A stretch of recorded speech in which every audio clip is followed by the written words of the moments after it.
Hello friends इस lecture में हम लोग देखेंगे equation of a plane passing through two given points and perpendicular to a given plane. तो फ्रेंड्स यहाँ पे हम लोग ये देखेंगे एक प्लेन की इक्वेशन निकालना सीखेंगे जो आपके गिवन दो पॉइंट से पास कर रहा है और फ्रेंड्स परपेंडिकुलर है किसी गिवन प्लेन का। ठीक है फ्रेंड्स, तो फ्रेंड्स को कैसे निकालेंगे इस प्लेन की इक्वेशन, यही हम लोग यहाँ पे सीखेंगे। देखिए फ्रेंड्स, यहाँ पर हमको प्लेन की इक्वेशन निकालनी है जो आपके दो गिवन पॉइंट से पास कर रहा है, पॉइंट ए और पॉइंट बी। ठीक है फ्रेंड्स, तो फ्रेंड्स अब यहाँ पे अगर पॉइंट ए और पॉइंट बी से पास कर रहा है तो इन पॉइंट्स को ज्वाइन करने वाला जो वेक्टर है उसको हम लोग कैसे निकाल सकते हैं, वेक्टर ए बी, है ना फ्रेंड्स। और फ्रेंड्स ये जो ए बी वेक्टर है, सिंस ये दोनों पॉइंट इस प्लेन पे लाई कर रहे हैं तो ये भी वेक्टर भी उस प्लेन पे लाई करेगा। ठीक है फ्रेंड्स, अब फ्रेंड्स जो हमारा प्लेन है वो किसी भी गिवन प्लेन के परपेंडिकुलर है। तो अगर फ्रेंड्स मान लीजिए ये जो प्लेन है ये आपस में दोनों परपेंडिकुलर हैं, तो फ्रेंड्स जो इसके अलॉन्ग, मान लीजिए मैं ये कहना चाह रहा हूँ फ्रेंड्स आपसे कि ये वो प्लेन है जिसकी हमको इक्वेशन निकालनी है। ठीक है फ्रेंड्स, इक्वेशन वाला प्लेन है। ठीक है फ्रेंड्स, और ये दूसरा प्लेन है जो हमको क्वेश्चन में गिवन होगा। तो फ्रेंड्स जो इस प्लेन का नॉर्मल होगा, ठीक है फ्रेंड्स, वो आपके इस प्लेन के पैरेलल नहीं हो जाएगा। मतलब एक तरह से हम ये नहीं कह सकते, हमको पता है क्योंकि वेक्टर को हम पूरे स्पेस में घुमा सकते हैं कहीं पे भी। तो फ्रेंड्स मतलब ये भी नहीं कह सकते कि ये जो वेक्टर है ये आपका इधर भी मैं ला सकता हूँ, मतलब इस प्लेन के अंदर भी ला सकता हूँ, है ना फ्रेंड्स। तो फ्रेंड्स इसका मतलब ये नहीं हो गया कि जो आपका नॉर्मल है वो एक तरह से जो हमारे प्लेन की जिसकी हमको इक्वेशन निकालनी है उसमें में लाई कर रहा है। मतलब फ्रेंड्स मैं आपसे ये कहना चाह रहा हूँ जो प्लेन हमको क्वेश्चन में गिवन होगा उसका जो नॉर्मल है वो फ्रेंड्स हमारे उसी प्लेन में नहीं लाई कर जाएगा जिसकी हमको इक्वेशन निकालनी है ना फ्रेंड्स। तो फ्रेंड्स अब हमको अगर जो हमारा प्लेन है उसकी नॉर्मल की इक्वेशन निकालनी है तो फ्रेंड्स फिर हम कैसे निकाल सकते हैं। तो फ्रेंड्स हम कुछ नहीं करेंगे, जो हमें प्लेन क्वेश्चन में गिवन है उस प्लेन का, मान लीजिए उस प्लेन का नॉर्मल n1 है। ठीक है फ्रेंड्स, और जो हमने यहाँ पे जो वेक्टर निकाला है जो उस प्लेन में लाई कर रहा है, इन दोनों का क्रॉस प्रोडक्ट करा देंगे तो हमें गिवन प्लेन का नॉर्मल नहीं मिल जाएगा ना फ्रेंड्स। और फ्रेंड्स नॉर्मल मिल गया और हमें पॉइंट तो यहाँ पे दो गिवन ही है, ए और बी, इनमें से किसी भी पॉइंट को हम लोग एक पॉइंट को ले लें तो हमें इक्वेशन ऑफ प्लेन हम लिख पाएंगे, है ना फ्रेंड्स। तो फ्रेंड्स इस तरीके से हम लोग गिवन प्लेन की इक्वेशन निकाल सकते हैं। और फ्रेंड्स याद रखिएगा कभी भी हमको इक्वेशन ऑफ प्लेन लिखनी होगी तो हमें नॉर्मल चाहिए होगा और यहाँ कोई एक पॉइंट चाहिए होगा। ठीक है फ्रेंड, बेयर मिनिमम हमें इतना चाहिए ही होगा। ठीक है, अब देखिए फ्रेंड्स यहाँ पे यही पॉइंट लिखा हुआ है जो मैंने आपको बताया था कि पैरेलल होगा रिक्वायर्ड प्लेन के। तो फ्रेंड्स देखिए मैंने to find the equation of our required plane we just need to find a vector that is perpendicular to both A B and n1।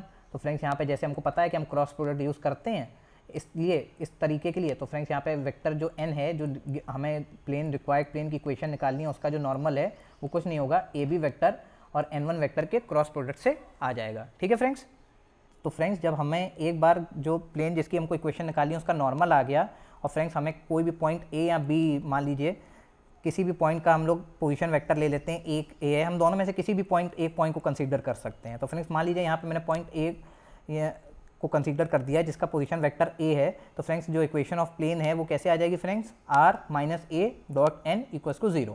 ठीक है फ्रेंड्स, इस तरीके से आप इक्वेशन ऑफ प्लेन निकाल सकते हैं जो आपका किसी स्पेसिफिक पॉइंट से पास कर रहा है और परपेंडिकुलर है किसी भी गिवन प्लेन के। ठीक है फ्रेंड्स, अब फ्रेंड्स यहाँ पे हम लोग एक न्यूमेरिकल सॉल्व करते हैं और भी क्लियरिटी के लिए। Find the equation of the plane through the point 3, 4, 2 and 7, 0, 6 and is perpendicular to the plane 2x minus 5y equals to 15। तो फ्रेंड्स यहाँ पे देखिए हमारा जो प्लेन है वो इस पॉइंट से पास कर रहा है। तो प्लेन अगर किसी पॉइंट से पास करता है उसकी इक्वेशन हम लोग कैसे लिख सकते हैं, a into X minus x1 plus B into Y minus y1 plus C into Z minus z1 equals to 0। Friends आप ये नहीं कि आप ये वाली इक्वेशन ऑफ प्लेन यूज़ करो, आप कोई भी इक्वेशन ऑफ प्लेन यूज़ कर सकते हो, मैं आपको इससे एक्सप्लेन कर रहा हूँ। ठीक है फ्रेंड्स, आप वेक्टर फॉर्म वाली भी इक्वेशन यूज़ कर सकते हो यहाँ पे सॉल्व करने के लिए।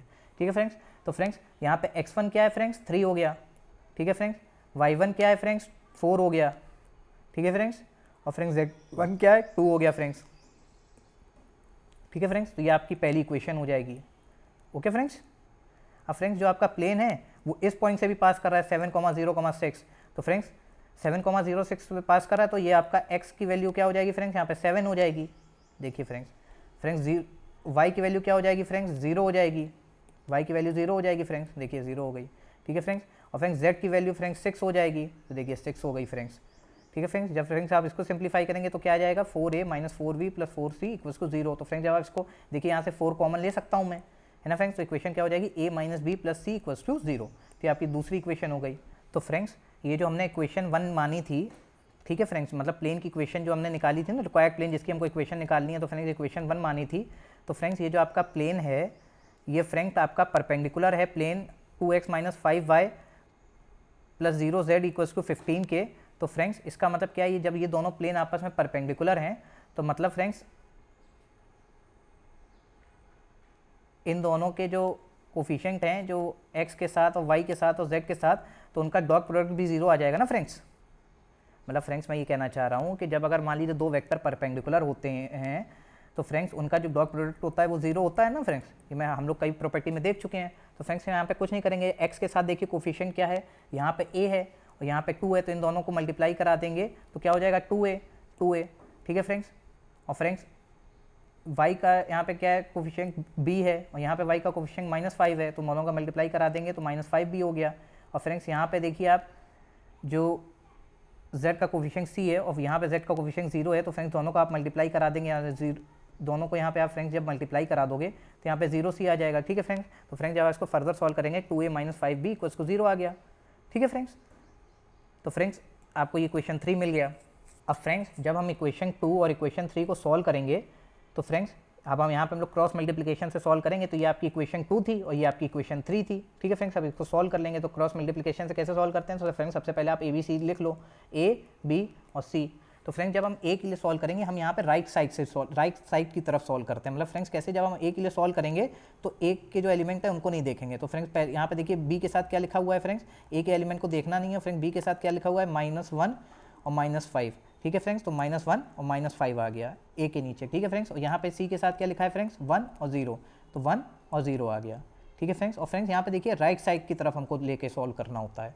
देखिए मैंने उसी ऑर्डर में लिखा हुआ है, अगर आप ऑर्डर चेंज करेंगे तो आंसर गलत हो जाएगा, ठीक है फ्रेंड्स। अब फ्रेंड्स B के लिए सॉल्व करना है तो B वाले एलिमेंट्स को आप एकदम हटा दीजिए। तो राइट साइड क्या एलिमेंट है, C के एलिमेंट है, C के एलिमेंट क्या है यहाँ पे 1 और यहाँ पे क्या है 0, तो देखिए 1 0। अब फिर राइट साइड जाइए तो राइट साइड क्या है, फिर आप इधर आ जाओगे, ठीक है फ्रेंड्स। यहाँ पे A के साथ क्या है 1 और यहाँ पे 2, तो देखिए 1 और 2, ठीक है फ्रेंड्स। अब फ्रेंड्स मैं C के लिए लिखूंगा, C वाले एलिमेंट आप हटा दो, तो C के लिए लिखूंगा राइट साइड यहाँ पे कुछ है नहीं, तो फ्रेंड्स मैं यहाँ पे आ जाऊँगा। तो A के साथ क्या लिखा है, यहाँ पे 1 है और यहाँ 2 है, देखिए 1 और 2 आ जाएगा फ्रेंड्स। और यहाँ पे क्या है, B के साथ क्या है -1 और -5, देखिए -1 और -5 आ गया फ्रेंड्स। अब फ्रेंड्स हम कुछ नहीं करेंगे, जो इन दोनों को मल्टीप्लाई करा देंगे, बीच में माइनस साइन लगा देंगे। मतलब फ्रेंड्स ये इसमें मल्टीप्लाई होगा और फिर बीच में माइनस साइन आएगा और फिर ये इसमें मल्टीप्लाई होगा, ठीक है फ्रेंड्स। इसी तरीके से फ्रेंड्स ये जो एलिमेंट है इसमें मल्टीप्लाई होगा, बीच में माइनस साइन आ जाएगा फ्रेंड्स, और ये एलिमेंट है वो इसमें मल्टीप्लाई होगा, ठीक है फ्रेंड्स। इसी तरीके से फ्रेंड्स यहाँ पे ये एलिमेंट इसमें मल्टीप्लाई होगा, बीच में माइनस साइन आ जाएगा, ये एलिमेंट और इसमें मल्टीप्लाई होगा, ठीक है फ्रेंड्स। देखिए यही मैंने यहाँ पे किया है, ठीक है फ्रेंड्स। इसी तरीके से मैंने यहाँ पे लिख लिया है फ्रेंड्स। तो फ्रेंड्स जब आप इसको सिंप्लीफाई करेंगे तो आ जाएगा a/5 = b/2 = c-3, और फ्रेंड्स को मैंने लैम्डा मान लिया है, ठीक है। तो फ्रेंड्स आप यहाँ पे कुछ भी मान सकते हैं, मैंने यहाँ लैम्डा मान लिया है, ठीक है फ्रेंड्स। तो फ्रेंड्स जब आप इसको इक्वेट करेंगे तो a की वैल्यू क्या आ जाएगी, 5 लैम्डा आ जाएगी, b की वैल्यू 2 लैम्डा आ जाएगी, c की वैल्यू -3 लैम्डा आ जाएगी, ठीक है फ्रेंड्स। अब फ्रेंड्स जो हमारी a, b और c की जो वैल्यू आ रही है फ्रेंड्स, इसको हम इक्वेशन 1 में रिप्लेस कर देंगे, ठीक है फ्रेंड्स। तो इक्वेशन 1 आपकी क्या थी फ्रेंड्स, इक्वेशन 1 आपकी ये थी फ्रेंड्स, ax - 3 by - 4 cz - 2। अब फ्रेंड्स देखिए यहाँ पे जो a की वैल्यू क्या आ रही थी फ्रेंड्स, 5 लैम्डा आ रही थी, तो हमने यहाँ पे प्लेस कर दिया उसको। b की वैल्यू फ्रेंड्स 2 लैम्डा आ रही थी, 2 लैम्डा हमने यहाँ पे रख दिया। c की वैल्यू फ्रेंड्स आपकी -3 लैम्डा आ रही थी, तो देखिए -3 लैम्डा मैंने यहाँ पे रख दिया, ठीक है फ्रेंड्स। और फ्रेंड्स जब मैं इसको सिंप्लीफाई करूँगा तो क्या आ जाएगा, 5x + 2y - 3z - 17 = 0, ठीक है फ्रेंड्स। यही फ्रेंड्स हमारे रिक्वायर्ड प्लेन की इक्वेशन है। तो फ्रेंड्स मैं आशा करता हूँ कि मैं आपको ये कॉन्सेप्ट समझा पाया हूँगा। अगर फ्रेंड्स आपको ये हमारी वीडियो थोड़ी भी हेल्पफुल लगी हो तो इस वीडियो को लाइक करें, इसे अपने फ्रेंड्स के साथ शेयर करें और हमारे चैनल को सब्सक्राइब करें। Thank you friends.